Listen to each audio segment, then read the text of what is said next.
Na ministração de hoje, eu vou desconstruir um pouquinho um conceito que eu acredito que está sendo mal interpretado pela igreja no Brasil.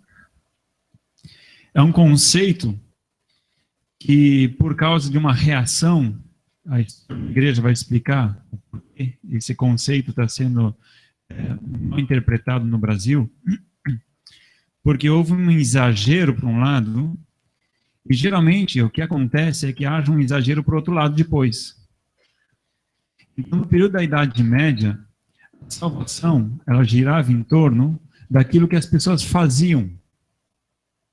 Tudo girava em torno daquilo que as pessoas faziam. O mérito pela salvação. Você merecia ou não a salvação? Essa era a grande questão. E aí, muitas vezes a igreja trabalhou com o medo. Porque até que ponto você está merecendo ser salvo? Se for pela nossa consciência, pela consciência de alguns, a gente nunca seria salvo. Eu, por exemplo, nunca seria salvo na minha consciência, porque ela volta e meia está me acusando, me condenando. Já outros achavam que nem ia precisar de salvação, né? Porque os caras têm uma autoestima tão alta que nem precisavam de Jesus, né? Então, dependendo da sua autoestima, né, dependendo da sua autoconvicção, você era ou não salvo, ou não tinha o perdão dos pecados. Então, mas como o exagero foi para o lado das obras, né, a tendência quando Lutero descobriu a salvação pela graça, e foi algo extraordinário que Lutero enxergou nas Escrituras, inspirado pelo Espírito Santo de Deus, houve um exagero para o outro lado, a graça. A graça, a graça, a graça, e somente a graça. E hoje nós vivemos um evangelho no Brasil que às vezes é uma vergonha. Um evangelho que nominalmente muda sem mudar. Que transforma sem transformar. Que não cria nenhuma responsabilidade. E hoje eu vou desconstruir um pouquinho isso, vou mostrar que Jesus falou que a gente é salvo pelas obras. Existe isso? Eu não quero que vocês me apedrejem, porque se fosse na Idade Média, se viesse uma heresia, os caras já iam para a pedra, né? No tempo de Jesus não era muito diferente, né? Os caras já estavam catando pedra quando Jesus se desviou pelo meio e foi embora. Mas, enfim, talvez eu estou exagerando, porque eu vou exagerar um pouco hoje. Porque a gente está num outro exagero. A gente está naquele exagero, parece que a graça é aquela soberana, e você não pode fazer nada. Porque aquela graça ele te atrai de uma forma tal que você é vislumbrado pela graça e você não consegue fazer nada para ser salvo. Eu vou desconstruir isso hoje, tá? Começando, a gente estava estudando no ITBC, e os alunos aí já vão cantar a pedra antes do que eu, né? Qual que é o livro que fala mais sobre obras aqui que a gente estudou? Tiago. Apareceu na prova, né? Tem gente que estudou, viu? Então, Tiago vai falar muito sobre obras. E aí a gente acha que Tiago, que nem Lutero, ele achava que Tiago era a carta de palha, né? Ela era sem valor. Porque na época de Lutero, o que realmente ele veio na mente dele muito forte, justamente era a salvação pela graça. E aí você lê a carta de Tiago, você vê o cara falando tanto em obras, que ele falou, não, esse negócio aqui nem devia estar na Bíblia. Não sei quem colocou esse negócio aqui. Devia ter sido tirado da Bíblia. Então, vamos lá para Tiago, essa carta de palha, que eu acho que tem que ser relida nos nossos dias de hoje. E veja lá no capítulo 2, versículo 17, o que este homem inspirado por Deus falou. Capítulo 2, versículo 17 e 18. Assim também a fé, por si só, se não for acompanhada de obras, está morta. Mas alguém dirá, você tem fé e eu tenho obras. Mostra-me a sua fé sem obras, e eu lhe mostrarei a minha fé pelas minhas obras. Então, aqui já começa uma pergunta, uma discussão bem interessante. Lógico que ele não está falando aqui que é obras desassociadas da fé. Obras meritórias. Não está falando aqui de obras meritórias. Ela está falando de uma fé que é acompanhada de obras. E de uma fé que é desacompanhada de obras. A inexistência de obras numa fé. Será que existe isso? Uma fé que não é acompanhada pelas obras? Eu vou dizer que não. Porque a fé vai mostrar alguma obra. Talvez não vai mostrar a obra na qual ele crê, mas alguma obra ele vai mostrar. Porque se você age de uma forma, você está mostrando aquilo que você crê. Então aqui ele justamente coloca essa questão. Me mostra a tua fé aí sem obras, que eu vou te mostrar a minha fé pelas minhas obras. A diferença de uma e da outra. No mesmo livro, capítulo 1, versículo 22 em diante, diz assim: sejam praticantes da palavra e não apenas ouvintes, enganando-se a si mesmo, dizendo, enganando-se a si mesmos. Ele diz aqui que se você é ouvinte e não praticante, você está se iludindo, você está se enganando. Aí, se você quiser estudar um pouquinho mais sobre engano, leia João. O que João fala sobre engano? De onde vem o engano?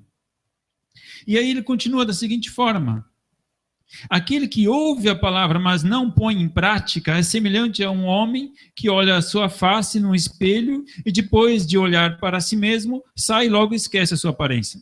Mas o homem que observa atentamente a lei perfeita, que traz a liberdade, e persevera em praticar a prática dessa lei, não esquecendo o que ouviu, mas praticando-o, será feliz naquilo que fizer. Ele está colocando que aquela pessoa que pratica o que crê, essa vai ser bem-sucedida, essa vai ser feliz. Se você praticar o que você crer. No Brasil, nós temos uma tendência de falarmos que cremos. Eu creio em Deus. Todo mundo crê em Deus. Incrível, incrível. Eu acho que nós somos o país mais cristão. Mas eu acredito onde também nós estamos mais desassociados com a prática do Evangelho. Onde a pessoa pode muito bem dizer que crê no negócio, mas logo na outra esquina, se alguém outro perguntar alguma outra coisa, vai dizer que crê também. E isso não está associado à prática do dia a dia. Se eu digo hoje aqui que eu creio, isso não significa absolutamente nada durante a semana. Se eu afirmo aqui que eu creio na palavra, isso não significa absolutamente nada no meu dia a dia, nas minhas obras. Nós temos uma desassociação completa da fé com as práticas. Muito bem. É só Tiago que fala isso? Não, Tiago é o livro das obras. Não, gente. A gente vai ver aqui que outros autores também vão falar. 1 Pedro. Veja lá 1 Pedro, só continuar um pouquinho mais, né? Próximo livro já vem em Pedro. Meus alunos já conhecem esses textos todos, a gente já estudou em sala de aula. Revisão hoje, né? 1 Pedro, capítulo 1, versículo 17. Diz assim: uma vez que vocês chamam pai aquele que julga imparcialmente as obras de cada um, portem-se com temor durante a jornada terrena de vocês. Uma vez que vocês chamam pai aquele que julga imparcialmente as obras de cada um, porte-se com temor durante a jornada terrena de vocês. Ele diz aqui que Deus vai julgar o quê? A nossa fé. Deus vai julgar a sua fé, ver se você é capaz de ir para o céu ou não. Não. O que ele diz? Ele vai julgar as nossas obras. Opa. Continuando. 1 Pedro, capítulo 2, versículo 12.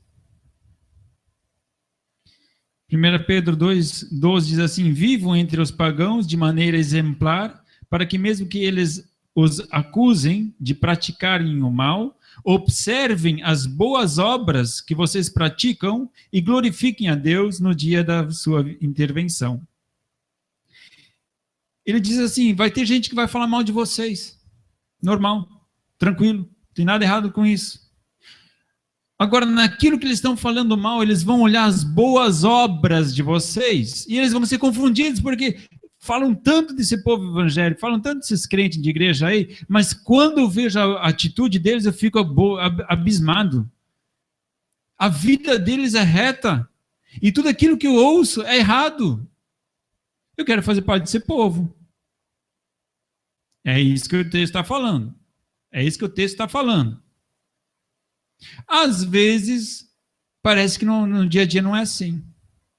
Parece que a gente dá motivo para falar mal. Parece que a gente dá motivo para as pessoas falarem mal. Aqui o texto diz que naquilo que falam mal de vocês, observando as boas obras, eles sejam confundidos.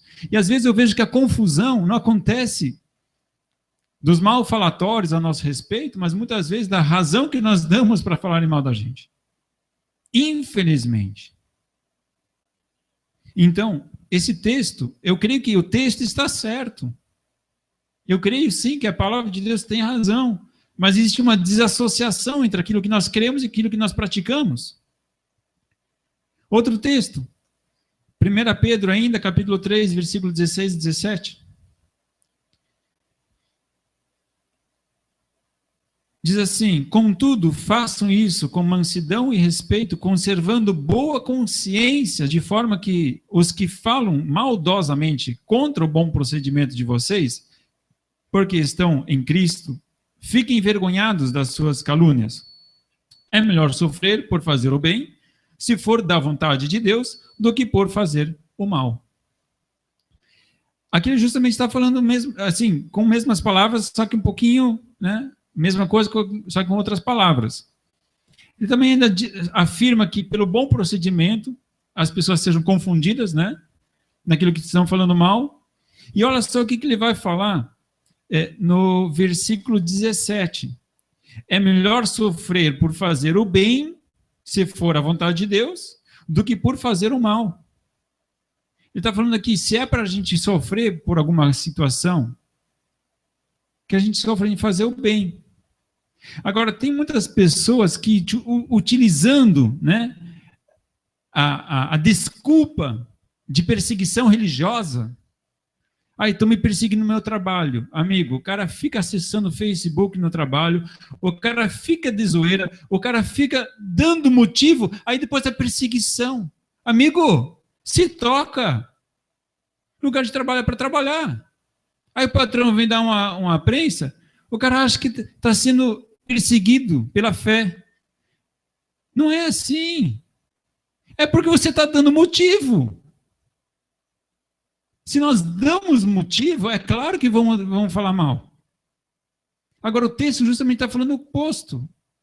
Quando não existe um motivo, mas do mesmo jeito eles te perseguem, e perseguição vai vir de um jeito ou de outro, amigo. Mas que seja por fazer o bem, e não de fazer o mal. Amados, não demos razão para o diabo acusar a gente. Aí você pode dizer, poxa, mas isso aqui que você está usando são tudo textos, né? Não está falando tanto assim de salvação, né? Está falando mais de galardão, daquilo que vai vir depois e tal. Muito bem, vamos ouvir o que Jesus fala. Você acha que Jesus, eu acho que deve ter um outro evangelho diferente, porque isso aqui parece que está meio destoando com aquilo que a gente ouve por aí. Então, muito bem. Vamos abrir nossa Bíblia em Lucas, capítulo 18. Vamos ver qual a opinião de Jesus sobre esse tema. Lucas, capítulo 18, versículos 18 em diante.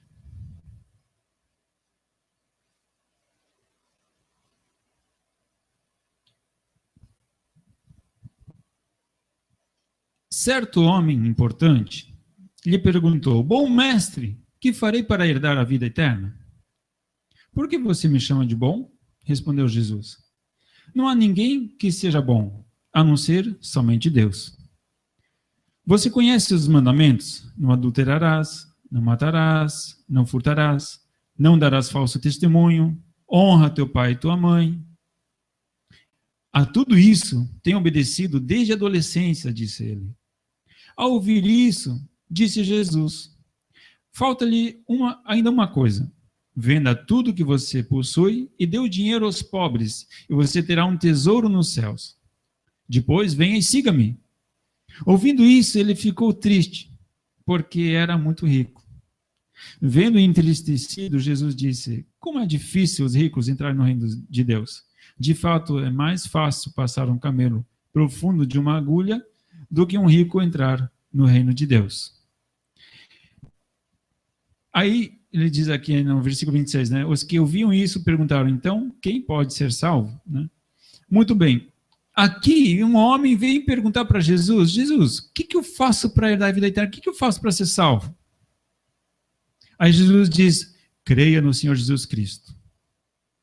Não, creia que eu sou filho de Deus. Tenha fé. É isso que Jesus fala? Não. Vem cá.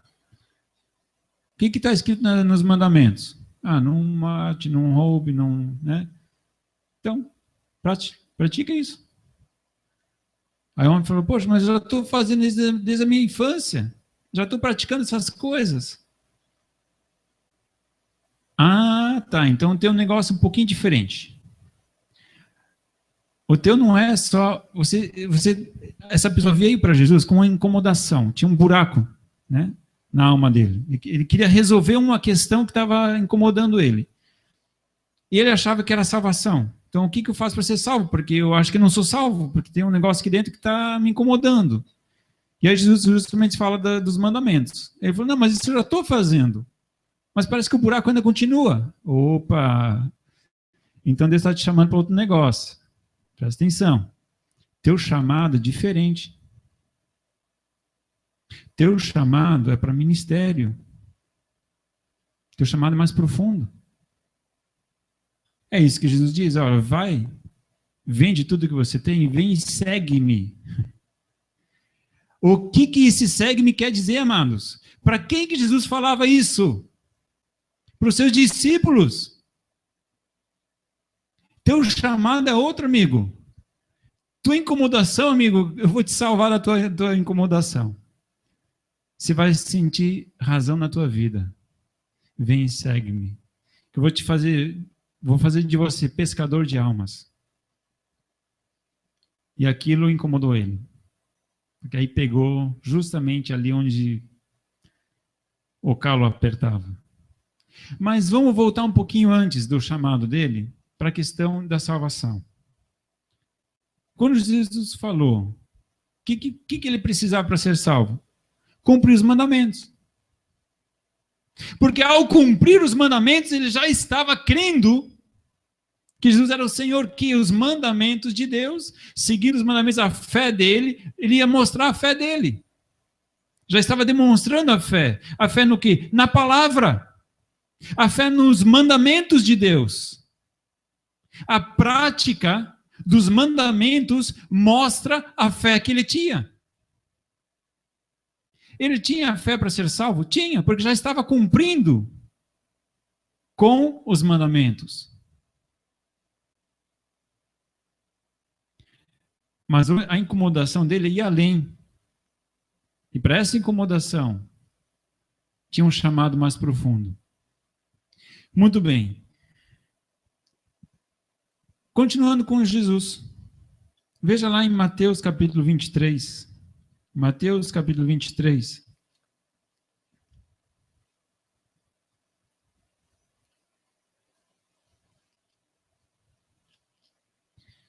Mateus 23, versículo 1 em diante.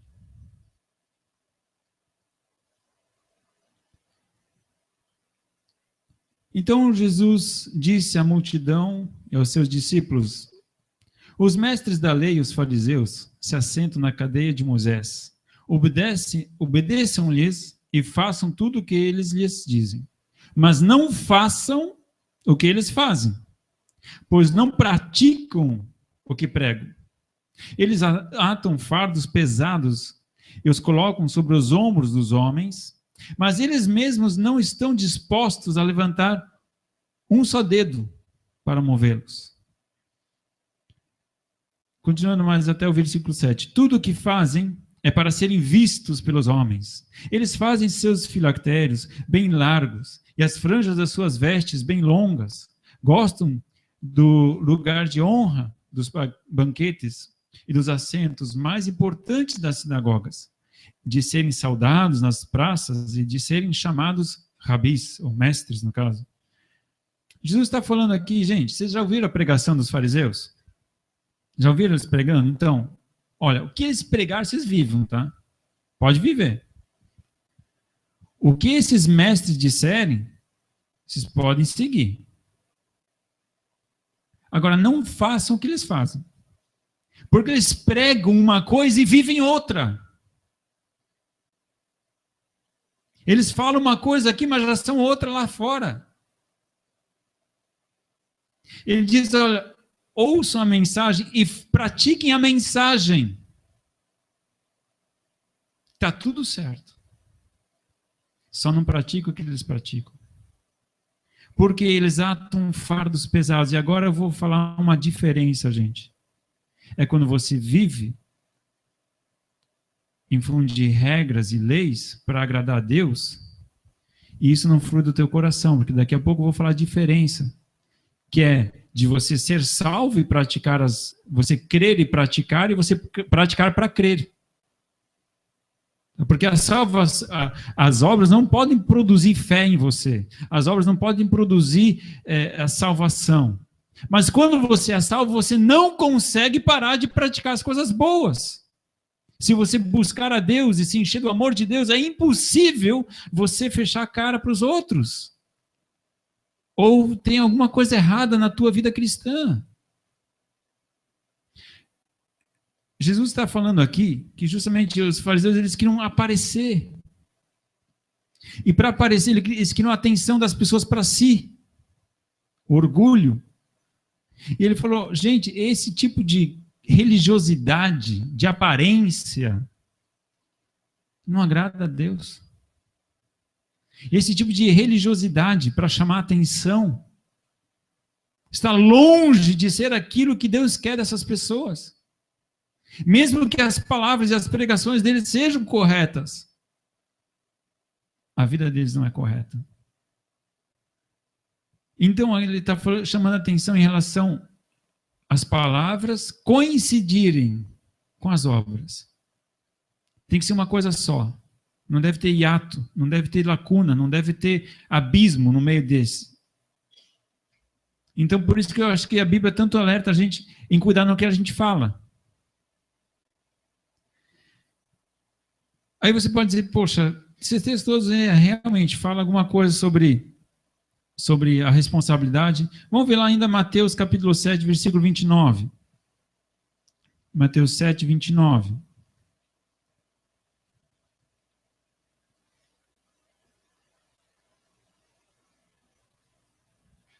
Por que Jesus tanto pegava no pé dos fariseus? Ou eles pegavam no pé de Jesus, né? Porque ele as ensinava, as multidões, né, como quem tem autoridade, e não como os mestres da lei. Então, Jesus falava com autoridade. Por que Jesus falava com autoridade e os mestres da lei não conseguiam? Porque eles não viviam o que eles falavam. Só isso. Só era essa a diferença. As pessoas, elas corriam atrás de Jesus para ouvir ele falar. Agora, quando os fariseus traziam os discursos dele, todo mundo virava as costas. E eles ficaram com inveja de Jesus. Porque eles queriam aparecer, eles queriam os holofotes voltados para eles, eles queriam ser os grandes religiosos e reconhecidos como tais, aplaudidos nas praças públicas pelas suas palavras, lindas palavras que eles falavam. E Jesus veio com um discurso muito simples. Mas não tinha só discurso. O que tinha quando Jesus pregava? Curas aconteciam. Cegos enxergavam, surdos ouviam, haviam obras que testificavam que a palavra que ele pregava era de Deus. A atitude de Jesus na rua era a mesma do que dentro de casa. A atitude dele era a mesma quando ele só estava com os discípulos, as palavras eram uma só. Quando ele estava sozinho com os discípulos, ele não falava diferente do que quando ele falava com a multidão. E quando ele conversava com alguém escondido em algum lugar, ele não usava de outras palavras agora para se mostrar mais religioso ou menos religioso, ou agora eu posso relaxar, agora eu posso ser eu mesmo. E aí começava a falar besteira. Não. Jesus era um só. Jesus no meio da multidão era um. Em casa era um. E era só um. Quantas vezes a gente faz uma coisa em um lugar, mas no outro a gente já teria uma outra atitude completamente diferente? É porque tem alguma coisa que não está alinhada. Lucas capítulo 11, versículo 27, 28. A gente já leu esse? Não, né?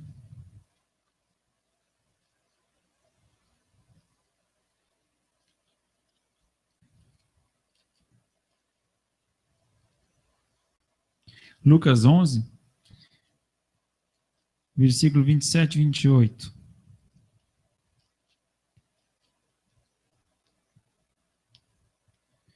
Enquanto Jesus dizia essas coisas, uma mulher da multidão exclamou: Feliz é a mulher que te deu a luz e te amamentou. Ele respondeu: Antes felizes são aqueles que ouvem a palavra de Deus e lhe obedecem. Aqui teve uma mulher que queria fazer média, né, com Maria, mãe de Jesus, né, com todo respeito, Maria, mãe de Jesus, mas ela queria colocar Maria num estágio, num patamar um pouco acima do que as outras pessoas. Falou, cara, a bendita foi a mulher que deu a luz a esse cara. Ela está acima da média, ela é, né? E aí Jesus diz, bendito é todo aquele que ouve a palavra e a pratica. Colocou no mesmo nível, todos iguais. Colocou, bendito é todo aquele que ouve a palavra e pratica. Esse é bendito. Não tem uma classe melhor, não existe uma classe extra, uma classe superior. Inclusive, ele falava para os discípulos, naquela situação que eu mencionei agora há pouco, não me chamar de Senhor, Senhor, né? Os fariseus gostavam de serem chamados de Senhor, Senhor, né? Mestre. E aí, Jesus diz, mas entre vocês não será assim. O maior será o servo. Quem é maior vai ser aquele que mais trabalha, aquele que mais se humilha, aquele que vai fazer as coisas mais simples. O ensino de Jesus, João capítulo 14, João 14, versículo 12.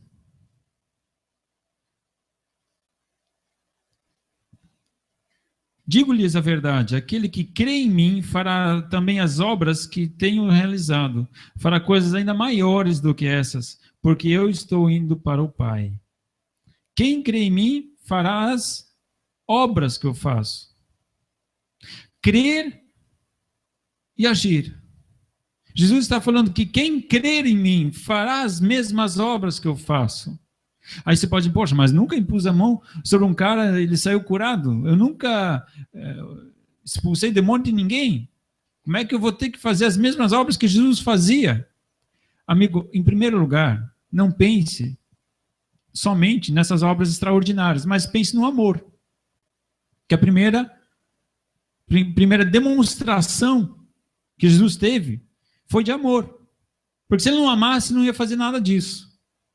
E até Paulo diz, de que adianta, né, manifestar em línguas, ou enfim, outros dons, mas se não tiver amor. Então, em primeiro lugar, se importa com as pessoas amando elas. Essa é a primeira atitude que Deus nos pede. E João vai falar isso lá atrás nas cartas de João, ele diz, é impossível alguém dizer que crê em Deus e não amar o irmão. Crer e agir. Então, não estou falando aqui em milagres e extraordinários, e se Deus assim o quiser, amém, glória a Deus. Mas, em primeiro lugar, as obras são as obras de amor, de compaixão, obras de se importar com os outros. Quem crer em mim, fará as obras que eu faço. Capítulo 9, no mesmo livro de João, capítulo 9, versículos 3 e 4. Acho muito legal esse texto. João, capítulo 9, versículos 3 e 4. Diz assim, disse Jesus, nem ele nem seus pais pecaram Mas isto aconteceu para que a obra de Deus se manifestasse na vida dele. Enquanto é dia, precisamos realizar a obra daquele que me enviou. A noite se aproxima quando ninguém pode trabalhar. Então, aqui novamente está relacionado à obra. Quem segue Jesus vai ter as obras. Claro que aqui, neste fato aqui, eu acho que é um chamado específico ministerial, porque uma pessoa foi curada, né? E, enfim, não precisa chegar nesse estágio. Mas vamos pensar nas obras de Jesus que nós podemos praticar, que ele nos ensinou. Muito bem. A gente já viu lá nas cartas, lá no Antigo, perto do final do Novo Testamento, a gente já viu o que Jesus fala sobre salvação e sobre obras. Eu deixei o melhor texto para o final, tá, gente? Pode deixar que tem uma pérolazinha aí para o final ainda, vinda da boca do nosso mestre Jesus. Agora, veja lá o que Paulo fala. Será que Paulo se importava com a doutrina de obras? O que Paulo fala de obras? Veja lá 1 Coríntios, capítulo 3, versículos 7 e 8. 1 Coríntios, capítulo 3, versículos 7 e 8.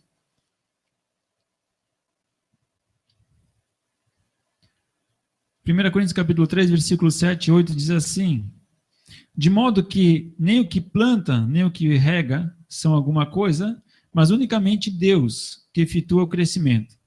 O que planta e o que rega tem um só propósito, e cada um será recompensado de acordo com o seu próprio trabalho. Aqui ele está falando também de ministério, está falando de galardão, de trabalho, daquilo que é feito. Então, ele não está falando especificamente de salvação, reconheço isso. Né? Não quero usar esse texto fora do contexto como pretexto. Tá? Mas só estou querendo destacar aqui a importância das obras. Que Paulo não exclui as obras. Ele só coloca as obras, olha, cada um vai receber o galardão segundo aquilo que fez. Vai ser lançado o fundamento, e cada um é responsável pela obra que faz. Continuando, capítulo 22, Romanos, capítulo 2, versículo 6 em diante. Romanos 2, está aí perto, vizinho, né? Só folhar um pouquinho de volta. Romanos 2, versículo 6.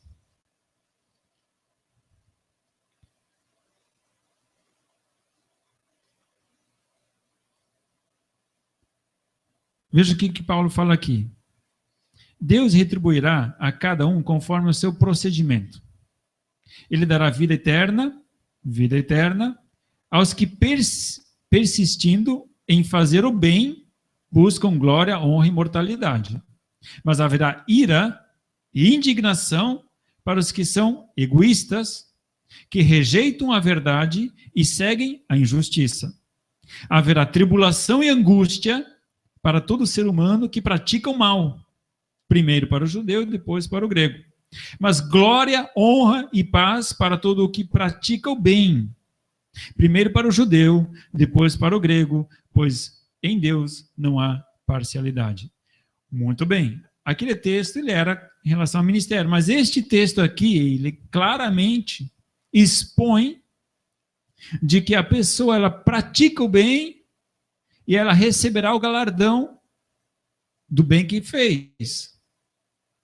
Salvação, certo? Ela está intrínseca aqui. Ela está no contexto. E condenação e sofrimento para todos aqueles que praticam a injustiça, porque através das suas obras você está mostrando a sua fé. Você pode não falar que crê na injustiça. Não, eu sou justo, eu creio na justiça, eu quero que seja feita justiça no nosso país, e realmente estão precisando. Mas você é justo nos teus negócios? Porque se você não é justo nos teus negócios, você está mostrando que você crê que a injustiça ela é válida para você. Você está mostrando que você crê na injustiça, porque ela vai te livrar das consequências. Justiça é para o governo. Justiça eu vou cobrar daqueles que eu não me responsabilizo. Agora, sobre a minha responsabilidade, eu posso agir de uma forma diferente. Você está mostrando, pelas tuas obras, a tua fé. Isso é sério. Se você burla as leis, você está mostrando que a regra vale para todo mundo, menos para você. Leis de trânsito, leis do trabalho, seja a lei que for. Você está mostrando, na prática, a fé que você realmente tem. Não aquela que você diz ter, mas aquela que realmente é a realidade na sua vida. Porque você pode enganar muita gente. Você pode enganar. Mas você não vai dar conta para as pessoas. Você vai dar conta para Deus. E a coisa é um pouco mais justa. Se fosse dar conta só para as pessoas, o PT estava bem. Porque eles não fizeram nada. Não tem provas. Como é que estão querendo nos incriminar? Tudo bem. Não tem problema. Aqui, você passa o pano. Aqui se dá um jeitinho, porque nós estamos no Brasil. Não se esqueça que tudo que a gente faz aqui tem um reflexo eterno. E lá não tem meia conta, não. Ali a conta é inteira. Paulo, então, afirma que realmente a prática ela vai demonstrar o meu futuro, o meu julgamento. Muito bem. O texto está começando a funilar cada vez mais, né, gente? Agora, no julgamento final, veja lá o que diz Apocalipse. Apocalipse, capítulo 20, versículos 12 e 13. Apocalipse, capítulo 20, versículos 12 e 13. Lá no finalzinho da Bíblia, né? O último livro, começando de trás para frente. Apocalipse, capítulo 20, versículos 12 e 13. Vi também os mortos, grandes e pequenos, em pé diante do trono, e livros foram abertos. Outro livro foi aberto, o livro da vida.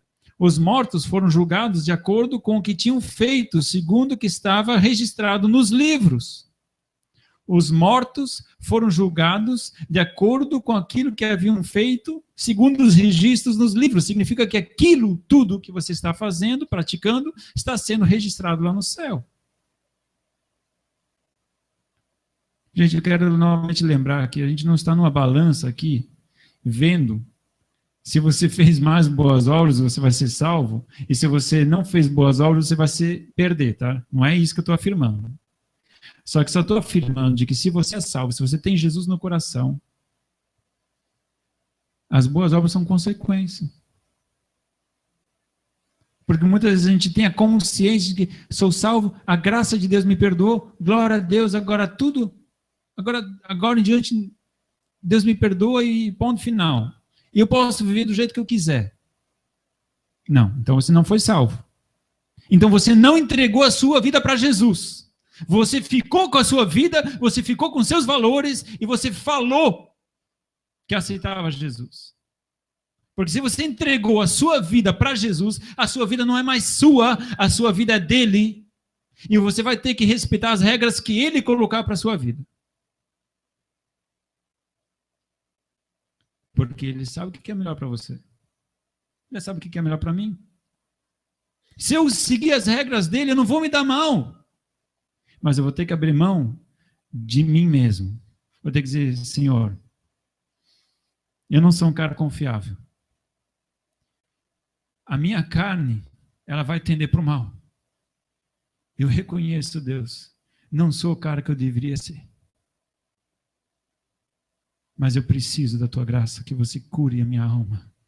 Eu preciso da tua graça, que você me capacite a ser aquilo que eu não consigo ser. Aí Deus olha para você, cara, você é do meu time. Você joga comigo. Está entendendo a diferença?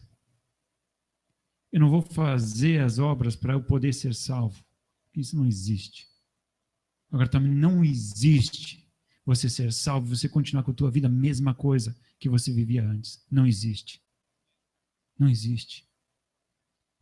Apocalipse, capítulo 22, versículos 11 até 13. Apocalipse 22, 11 a 13.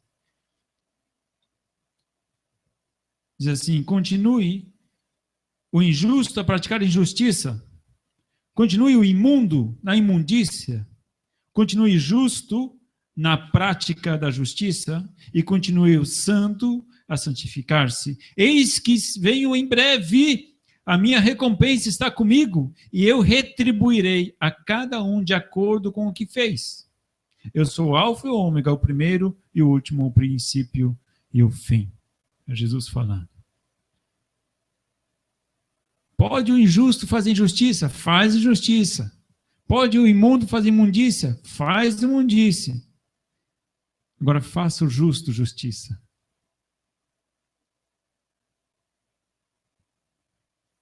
E ele vai trazer a recompensa. Cada um de acordo com as obras que praticou. Você foi salvo, amado, para fazer boas obras. Você não foi salvo esperar só Jesus voltar e vai vivendo do jeito que dá. Deus tem uma vida abundante. O que é ser uma vida abundante, amados? É uma vida cheia de práticas, de boas obras. É uma vida realmente repleta de gozo, mas ao mesmo tempo que é gozo para você, você tem gozo em fazer as coisas boas. E você se entristece quando você faz coisas erradas. Não vou dizer que a gente nunca mais vai fazer o que não deve fazer. Isso é ridículo. A gente sempre vai fazer alguma coisa que não convém a Deus. Mas você sente gozo, alegria em poder agradar aquele que te salvou. Aí que está a grande diferença. E a cereja em cima do bolo, gostaria de te convidar a ouvir as palavras do nosso Mestre Jesus. Mateus capítulo 25.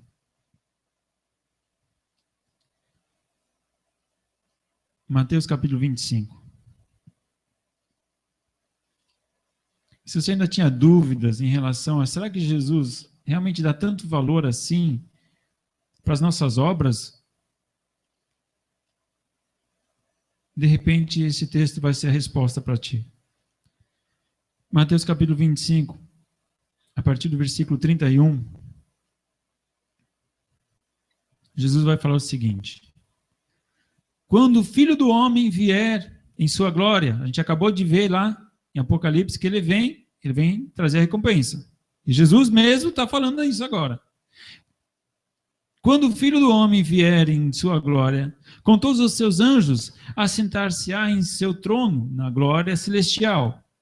Todas as nações serão reunidas diante dele, e ele separará umas das outras, como o pastor separa as ovelhas dos bodes, e colocará as ovelhas à sua direita, e os bodes à sua esquerda. Então o rei dirá aos que estiverem à sua direita: venham benditos de meu Pai, recebam como herança o reino que lhes foi preparado desde a criação do mundo. Pois eu tive fome e vocês me deram de comer, eu tive sede e vocês me deram de beber, fui estrangeiro e vocês me acolheram, necessitei de roupas, vocês me vestiram, estive enfermo e vocês cuidaram de mim, estive preso e vocês me visitaram. Então os justos lhe responderão: Senhor, quando te vimos com fome e te demos de comer, ou com sede te demos de beber? Quando te vimos como estrangeiro e te acolhemos, ou necessitado de roupas e te vestimos? Quando te vimos enfermo ou preso e fomos te visitar? O rei responderá: digo-lhes a verdade, o que vocês fizeram a algum dos meus menores irmãos, a mim o fizeram.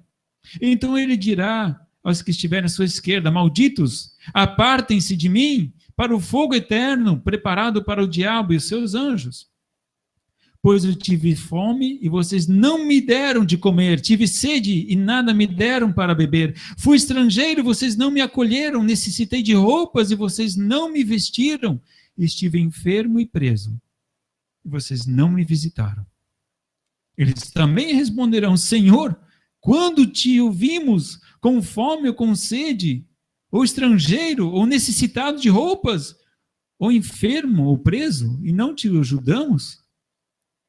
Ele responderá: Digo-lhes a verdade, o que vocês deixaram de fazer, alguns destes mais pequeninos também a mim o deixaram de fazer, e estes irão para o castigo eterno, mas os justos para a vida eterna. Amados, eu quero dizer uma coisa, as tuas obras mostram a tua fé.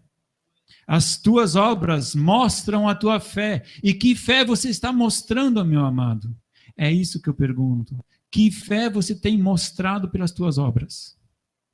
De que lado você está, amado? Que lado é a tua fé está mostrando que você vai estar nesse dia de julgamento? Porque ele não vai olhar para aqueles que dizem, eu acreditei em Jesus o tempo inteiro. Jesus está falando aqui que no momento do juízo, ele vai olhar para você e vai dizer, cara, as tuas obras estavam erradas. Você falava uma coisa e vivia outra. Você dizia que era salvo, mas a tua fé, essa tua fé não alcançou salvação. Porque as tuas obras mostraram o oposto.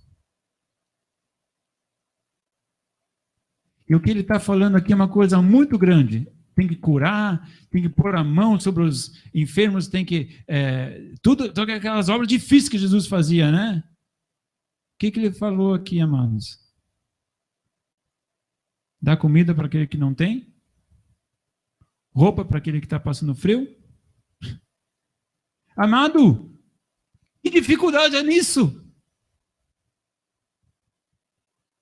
Vou falar algo muito importante, isso é falta de amor.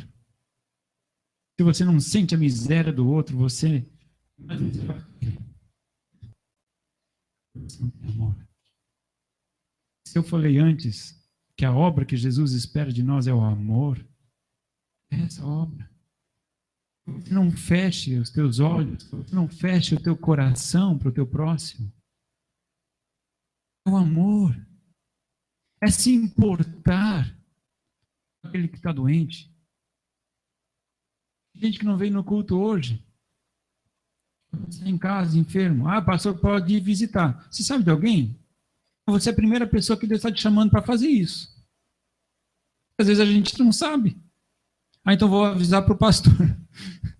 Amado, às vezes Deus quer te dar um galardão, você dá o galardão para o pastor. Glória a Deus, eu vou lá e visito. Agora teu galardão vai ser meu. Porque Jesus mesmo falou. Aquele que tem pouco, até o pouco que tem vai ser tirado, vai ser dado para aquele que tem muito. E ali está falando de obras também. Porque o cara enterrou. Não usou. E aí ele chegou e falou, vem cá, te dá esse pouco que você ganhou aí, porque você não sabe administrar mesmo. Ganhou. Daqui vai dar para aquele que tem bastante, porque esse cara aqui faz. Amados, Deus não pede nada de você que você não possa fazer.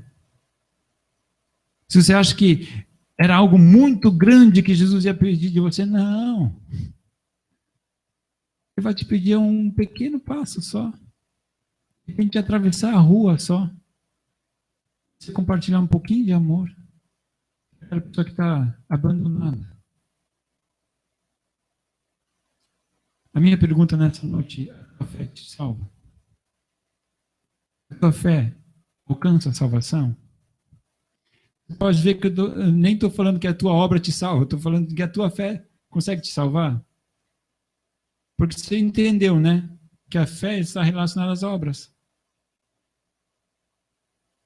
E as tuas obras vão mostrar somente a fé que você tem. Talvez no início eu exagerei, né?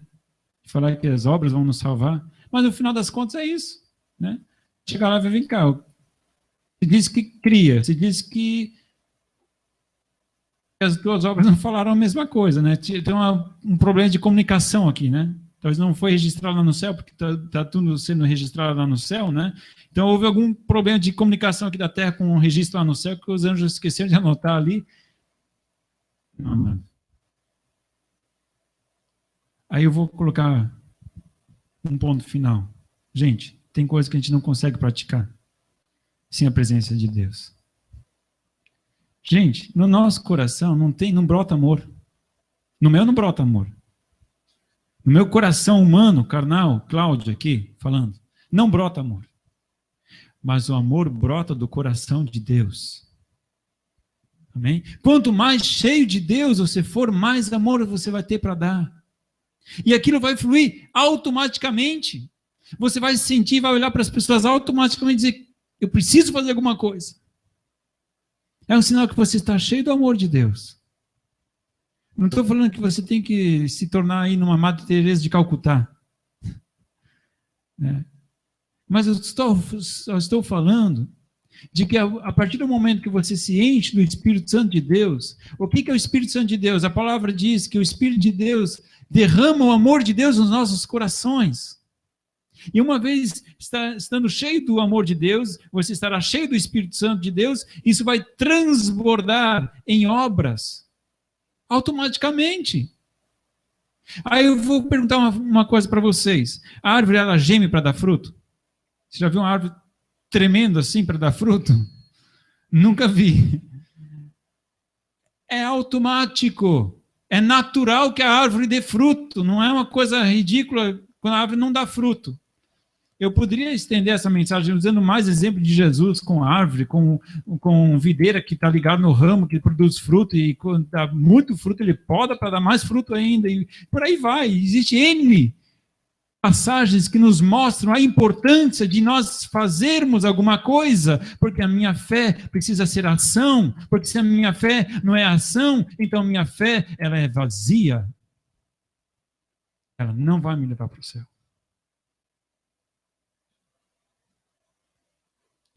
Dura essa palavra. Pois alguns estão falando dura essa palavra, amados. Busca o Senhor. E Ele vai te capacitar. Não um esforço teu. Ai, puxa, agora tem que fazer um monte de coisa. Como é que eu vou fazer isso? Amado, se você tem intimidade com Deus, Deus vai te mostrar o que você tem que fazer. Como você viu, não são coisas extraordinárias que você não possa fazer, mas são coisas que você pode fazer. Que de repente estão ali do teu ladinho. Mas depois a mensagem de repente vai fazer assim, ó. Acordei. Ah, tá. Vou ficar atento essa semana, hein? Vai que Deus me coloca um negócio aí para eu fazer. Faça. De repente, enquanto estava pregando, Deus já colocou alguma coisa no teu coração que você deveria ter feito essa semana passada e não fez. Falei, cara, tá aí. Vou aproveitar essa oportunidade. Deus não vai exigir o que você não pode dar.